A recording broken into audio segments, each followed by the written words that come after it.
What's up, guys? Daryl from Smart Shooters, and today I am going to talk about the 5 myths that I hear the most about being a firearms instructor. Now, if you didn't know, I am a USCCA certified firearms instructor. I am also what you would call a trainer counselor, meaning that I can certify other people who want to become firearm instructors through the USCCA. I'm gonna talk about 5 myths that I constantly hear about being a firearms instructor. So get ready, let's dive in. Now, for those of you guys on YouTube who are wondering why you see a microphone present, it's because I am actually recording this for the Smart Shooters podcast. If you didn't know Smart Shooters had a podcast, shame on you and shame on me for not pushing it harder.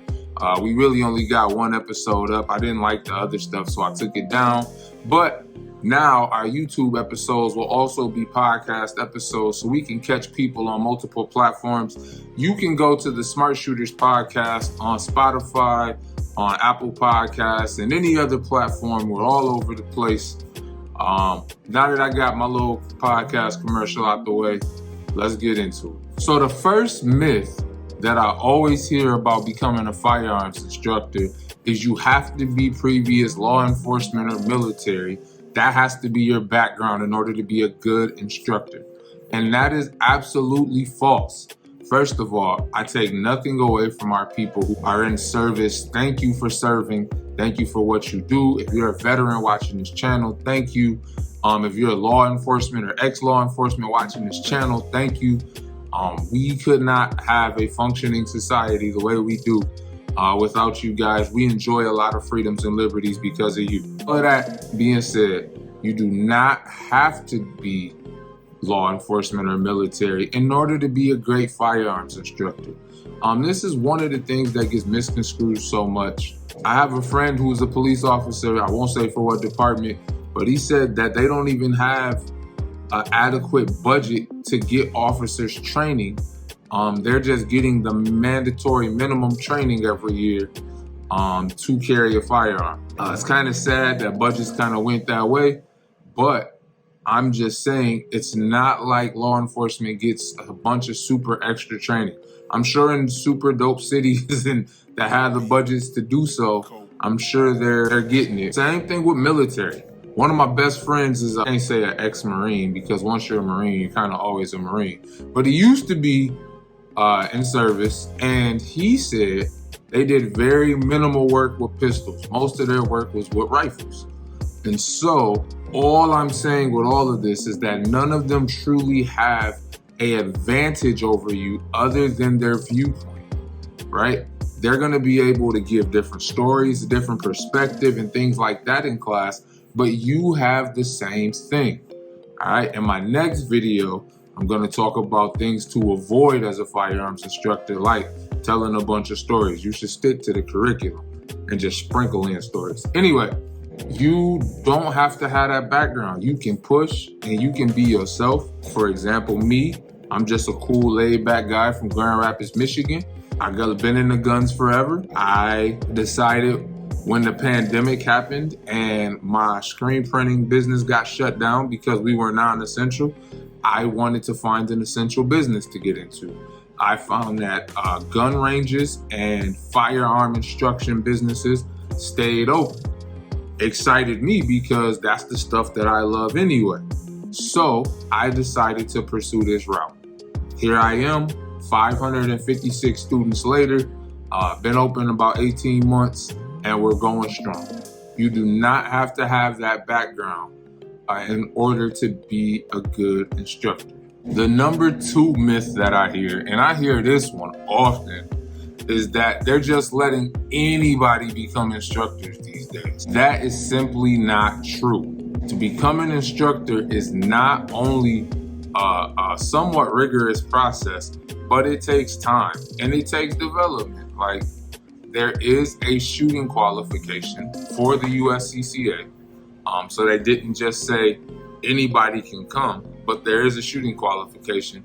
But what I love about the USCCA is the majority of our time with them was spent on learning how to teach people. Okay, understanding adult learners. Because to be a good firearms instructor, the shooting part, of course, has to be there. But you gotta be good with people. If you can't handle people, right, you won't be in business very long. Okay, if somebody raises their hand and asks you a question and you say, I just talked about that, were you not listening? You're not gonna be in business very long. Okay, you cannot just jump into this business thinking because you're good with guns, you might be John Wick's little brother, but if you don't know how to teach people and handle people, you're not going to be good in this business long. They're not just letting anybody become an instructor. I can't stress that enough. A lot of people think that they could just wake up and be firearms instructors. There is a lot to it. A lot of people ask, what does it take? The biggest thing I can tell you is if you have short patience, it's not for you. And they'll tell you, they'll wean you out in the process. Your trainer counselor, all the trainer counselors that I've encountered, and I have become one, meaning trainer counselors are people who can certify other instructors. All the trainer counselors I've encountered have been great people. They have been phenomenal people. And they're not just certifying anybody to make a couple $100. And that's what I love about the USCCA. The barrier of entry, I can't say is super tough because it's not, but it's definitely not something that just anybody could wake up and just decide to do. This is not that. Which is the perfect segue into myth number 3, which is I have to be a gun guy to be an instructor. No, you don't. Okay, you do not have to be a gun guy. You have to be a people person. There is gun element to it. Nobody wants an instructor who can't shoot, right? So let's just get that part out of the way. You got to be able to at least do what you're requiring your students to do. Otherwise, you might want to figure something else out or train and get better to work up to that point and then try to become a certified instructor. But you don't have to be a gun guy. I am not a gun guy. All right, and what I mean by a gun guy is the people who argue over specs, they argue over how powered a round should be, like those types of guys. I'm not one of those guys. Like, I don't care enough to argue with anybody about that type of stuff. Respectfully, because it has its place. I don't think a CPL class, which is what you basically getting certified to teach in the state of Michigan, I don't think that's the place. These are people, some of them have never even held a gun legally in their hands before. That's not the time to be talking about if I should carry around a plus P round or a plus P, or like they're not there yet. So gotta know your audience, but you do not have to be a gun guy who's been in the guns his whole life and all of that, because I've been in the guns for a while, but not in an educational or a legal kind of way. Like, I was just kind of into it because I felt like it was a necessity for survival, and I didn't mind having a nice little dope collection or whatever. But now, as I started to progress through the years, like, I'm like, okay, there's something to this. I can learn a little more. If you sit me down with the top 5 instructors in the world, the moment they start talking about the technical aspects of a gun, I'm probably going to check out of the conversation, because to me, I focus more on the impact of our teaching. How are we reaching students? Are they learning? Are they grasping? What types of things could we improve? What type of things from a business aspect can we do to support other trainers? Those are the types of things I focus on, and I will be what I would consider a successful trainer. I don't think by any means you have to be a gun guy to be a trainer. Number 4, I will get broke or rich being a firearms instructor. Okay, if you go broke being a firearms instructor, it's truly because you're not applying yourself. I get it, some people live in rural areas and things like that. Those are risk assessments that you should be taking before you spend the money to get certified. If you're jumping into this business thinking you're gonna get rich, I know countless people do that. They come take my class and they say, man, you charge $150 and you do that by 20 people. Man, and you do that 4 times a month and you making great money. But they don't count the overhead, right? They don't count what it costs me to rent gun ranges and facilities. They don't count what it costs me to make the land payment on my own gun range, because that ain't cheap. Like 10 acres ain't cheap. I gotta make that payment every month. Then they don't count for the maintenance of my guns. Most students coming to me don't have guns. I gotta have rentals available. Those take maintenance. I gotta clean those. I gotta make sure that they're ready for each student. I gotta repair parts, right? Because some of the common ones that get rented often, the parts tend to wear down. So I have to make sure I'm checking on the status of like my guide rods and things like that. Like, because some of these guns get rented a whole lot.